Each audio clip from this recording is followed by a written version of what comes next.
Aşka hocan senin ekanligimni yaxshi bilarding. Buni yaxshi bilarding. Lekin u bilayimda emas deganda sen nima qilding? Sen nima qilding? Hech nima. Men nimaga qilgan bo'lsam, men bilan ustozim faxrlansin deb qildi.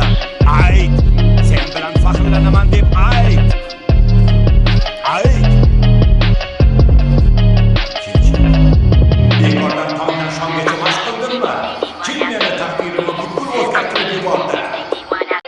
Aşka hojan senin ekanligimni yaxshi bilarding. Buni yaxshi bilarding. Lekin u bilayimda emas deganda sen nima qilding? Sen nima qilding? Hech nima. Men nimaga qilgan bo'lsam, men bilan ustozim faxrlansin deb qildi. Ayt, sen bilan faxrlanaman deb ayt.